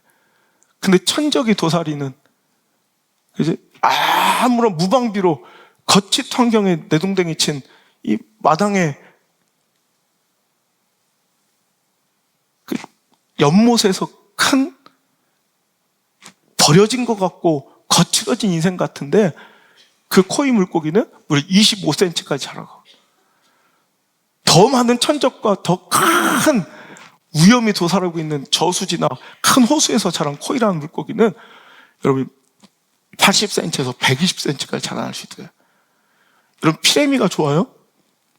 여러분, 공급되는 시간마다 공급되는 편안함에 익숙해지지 말고 여러분 좀 거칠게 모험처럼 보이고 정말 버겁고 힘들고 맨날 천적들 사이에서 도망치는 그 인생이 찌긋찌긋해 보여도 여러분 거기가 당신의 인생을 여러분 대어로 만드는 작품과 같은 인생으로 이끄는 멋진 훈련장임을 기억하시길 바랍니다. 오늘 반복되는 나의 실패, 그의 죄악이 됐건 아니면 실수가 됐던 아니면 하나님께서 요셉처럼 하나님이 더 큰 의도를 가지고 당신을 깨트리시는 그 과정 속에 이게 바로 당신의 전지훈련장이 돼야 돼요. 거기서도 정신 못 차리면 끝나는 거야. 깨어지고 박살나고 정말 너무너무 버거울 때 거기서 조금만 인생 잘 점검하고 신앙 잘 점검하고 오늘 이 말씀을 수용해버리면 인생이 뒤집어져요. 여러분 정말 기억하세요. 오늘 정말 너무 버거운 인생들이 있다면 이 말씀 하나의 수용만으로, 이 말씀 하나의 적용만으로 인생이 뒤집힐 수 있어요. 자기 연민에 빠져 살지 마요. 불쌍한 척 하지 말고 피해자 코스프레하고 다니지 말고 여기서 정말 강해진 인생 돼야 된다는 거예요. 여러분, 우리 안드레가 지금 미국 가가지고 근육이 엄청 막 어마어마해. 운동을 하도 많이 해가지고 전문 이제 지금 피트니스 센터에 다니면 왜 미국 애들 맨날 그 운동하잖아요. 근데 거기 보면 피트니스 시장에 뭐 3대 그 거장이 있어요. 이퀴녹스라는 거 하고 또 라이프타임 피트니스 그리고 LA 피트니스 이 세 개가 미국 전역을 거의 다 잡고 있는 이런 어마어마한 체인점들인데 미국의 이 피트니스 시장이 제가 조사해보니까 270억 달러 거의 35조 원 시장이래요, 매년. 어마어마하죠. 근데 이런 지금 이퀴녹스나 라이프타임이나 LA 피트니스가 수확 잡고 있던 이 피트니스 시장에 신생 어떤 하나 센터가 나와서 지금 막 엄청나게 확산되고 있어요. 그게 바로 콘바디 피트니스랑 콘바디. 이 콘바디는요, 코스라는 사람이 창업했는데 얼마 전에. 그래서 지금 어마어마하게 지금 막 성장세에 있어요. 이 콘바디. 코스라는 이 창업주가 어떤 사람이냐면 엄마가 도미니카 공화국에서 8개월째인가 아니 만삭이 됐을 때 미국으로 넘어온 거예요. 그래서 자기 집안 중에 최초로 미국 시민권자가 거의 미국에서 어떻게든 태어났으니까. 근데 뉴욕의 할렘가에 이제 태어나서 걸음마를 배우기 전부터 수많은 위험과 가난과 범죄에 노출되어 그는 보지 말아야 될 것들을 보면서 보지 말아야 될 것들만 보면서 살아가는 끔찍한 자기 환경 속에 노출되어 있었어요. 당연하게 9살 때부터 마약을 시작했어요. 9살짜리가. 11살 때부터 마약을 팔기 시작했어요. 그래서 그가 이제 마약범으로 이제 그 마약 세계에서도 약간 쿠팡이츠처럼 배달 산업을 만든 거야. 옛날엔 길거리에서 이렇게 했다면 정장 딱 입고 수십 대의 차량을 24시간 배달, 이게 배달 체계로 해가지고 LA 쪽에서 급성장을 하는 또 뉴욕 그쪽에서 아주 급성장하는 마약 조직의 보스가 됐어요. 23살에 검거가 됐을 때 그가 매년 벌어들이는 소득이 200만 달러 이상을 벌어들이는 그런 23살짜리가 마약 이 총책이 된 거예요. 자, 그가 이제 감옥에 갇혔을 때 안타깝게도 자기 아들, 첫 아들이 18개월 된 거예요, 태어나. 18개월짜리 아들을 떼놓고 깜빵에 들어가서 이제 처참하게 수감생활 7년을 시작하는데 그때 이제 교도소 주치의가 그 코스의 몸 상태를 보더니 과체중과 높은 콜레스테롤 수치 그의 삶을 보면서 5년 안에 심장마비가 올 가능성이 현저히 크다라는 진단을 해요. 그날 자기가 거울 앞에서 자기 모습을 봤대요. 자기 인터뷰를 보니까 거울 앞에 자기 모습이 구역질 나더래. 그 비만하고 막 그러니까 막 절제 없이 살아온 자기 인생의 결과가 그 더러운 몸뚱이야. 그 몸이 너무 구역질 나더래. 그래서 그날 다짐합니다. 코스는 그날 수감 생활하면서 이제 내가 이 구역질 나는 내 모습을 보는 게 오늘이 마지막이다. 그래서 그날부터 이제 땀을 더 많이 흘리기 위해서 그 청소 비닐봉지 있죠? 그걸 빵꿀 떠서 이렇게 뒤집어 쓰는 거야. 그리고 그 위에 겉옷을 입고 이제 교도소 야드 있죠? 그 마당을 하루에 막 시간 될 때마다 허용될 때마다 3시간씩 뛰는 거야, 무조건. 땀을 흠뻑 흘리면서 그는 막 독하게 훈련을 하는데요. 운동을 하는데 무려 이 코스가 감옥에 수감된 지 딱 6개월 만에 30kg을 감량해요. 그 모습을 보고 점점 몸이 멋있어지는 그 모습을 보고 다른 수감자들도 함께 그 운동에 동참하기 시작하고 그한테 지도를 받기 시작해요.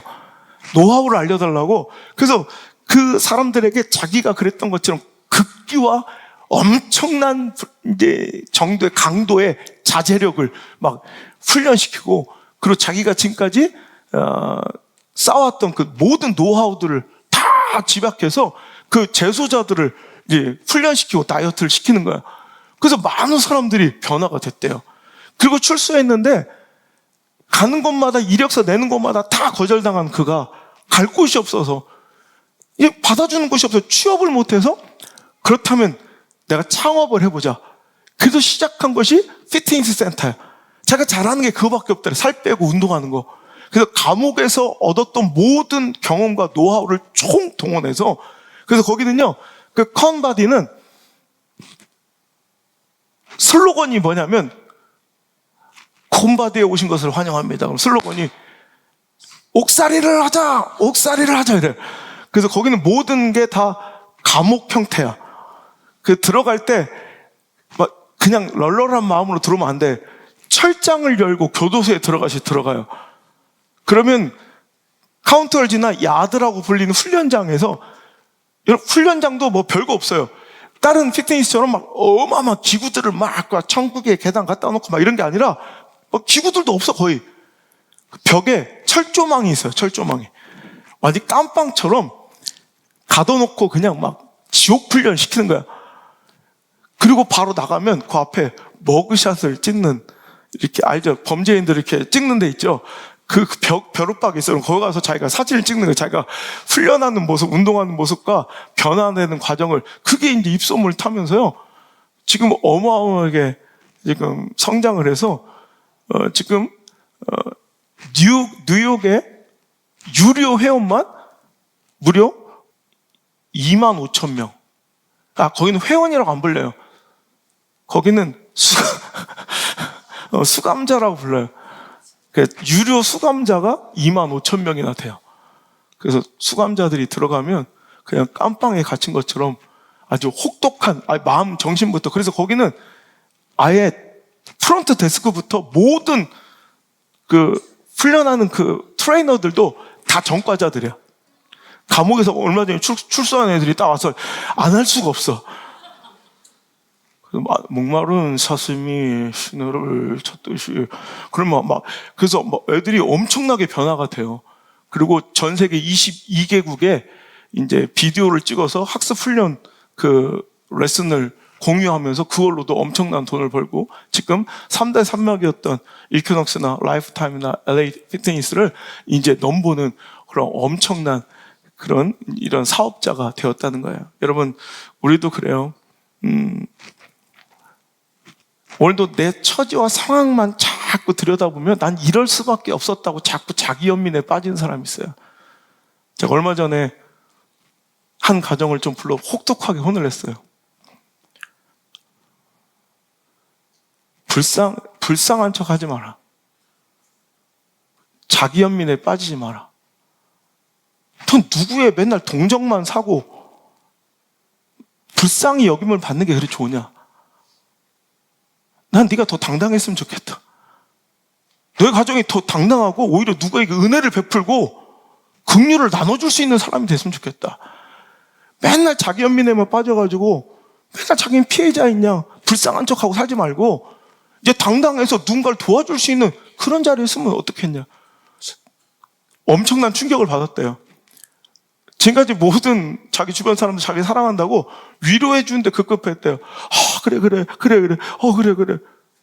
그래서 자기 그게 잘 사는 건 줄 알았더니 갑자기 도전이 생겼대요. 그래, 나는 언제까지 불쌍한 사람들한테 왜 동정만 받아야 되는 인생이야. 이제부터는 자기는 주체적으로 능동적으로 살겠다고 한번 기대해달라고 편지 썼다. 이런 사람이 있으면 돼요. 코스도 얼마나 불행해질 수밖에 없는 조건이에요. 그런데도 오히려 그 지옥 훈련 같은 인생의 밑바닥에서 정신 차린 거야. 그래서 거기서 완전히 인생을 더 혹독하게 자기를 단련해서 적응해서 오히려 위대한 인생의 주인공 출발을 한 것처럼, 여러분 그 혹독한 그 냉정해 보이는 그 자리가 여러분 인생을 뒤집어 놓을 수 있는 가장 멋진 기회인 줄 믿으시고, 그 현장에서 탈출하려고 여러분 다시 그 허접했던 그 밑바닥의 인생을 익숙해지려 하지 말고, 여러분 더 단련되고 무뎌진 인생이 아니라 더 성숙하고 단련돼서 적응해서 하나님의 역사를 이해하는, 조금이라도 하나님의 역사를 이해해가는 그런 멋진 인생, 새 출발이 이루어지길 주 이름으로 축원합니다. 기도하겠습니다. 아버지 하나님의 은혜를 감사합니다. 주여, 우리 인생에 숨이 가쁘고 턱밑까지 차오르는 거친 인생을 주심을 감사합니다. 이것은 우리를 버리고 포기한 것이 아니라 아직도 나를 향한, 우리 가정을 향한, 내 자녀를 향한 기대 있으심을 보여주는 하나님의 증거인 줄 믿습니다. 주여, 이제 그 높은 수준, 정말 때론 토가 나올 것 같고 숨이 꼴깍꼴깍 넘어갈 것 같은 그 한계 속에서 하나님의 뜻과 가까워질 때 그것을 벗어버리고 도망치고 탈출하여 허접한 내 인간적, 인본주의적 옅은 계산에 익숙해져 살지 않게 하시고, 상황과 처지와 형편에 항상 밀려서 살지 않게 하시고, 하나님의 뜻을 쫓아 그 거룩한 영적 수준의 높은 차원의 훈련을 감당하여 내가 꿈꿀 수도 상상할 수 없었던 위대한 인생을 살아보는 멋진 인생의 주인공들이 여기서 많이 나올 수 있도록 인도하여 주옵소서. 그 버거운 자리, 그 답답한 현장, 정말 억울하고 원망스러운 그 자리는 오히려 내가 허접한 그 찌질이 쪼다의 인생, 피레미 같은 인생으로 돌아갈 자리가 아니라 더 위대한 인생으로 날아올라야 되는 위대한 전지훈련장임을 깨닫게 하셔서 오늘도 일어나고 회복되고 더 크고 위대한 삶을 내 자녀들에게 물려주는, 오늘도 그 잠겨있는 도락을 여는 멋진 순종의 자리에 우리 모두 다 동참할 수 있도록 축복하여 주옵소서. 이제는 주 예수 그리스도의 크신 은혜와 역전승과 반전의 드라마의 주인공으로 나를 세우시고 캐스팅하시고 픽하신 우리 하나님 아버지의 놀라우신 사랑과 그 길을 인도하시고 지도하시는 보혜사 성령님의 그 따뜻한 손길이 오늘 이 자리에 나와 무뎌짐, 즉 익숙이 아니라 적응, 단련됨의 현장으로 나아가기로 결단한 사랑하는 모든 우리 성도들과 미디어 성전 가족들 위해 이제부터 떠나가지 마시고 1초도 떠나지 마시고 영원토록 함께 계시기를 간절히 축원하옵나이다. 아멘.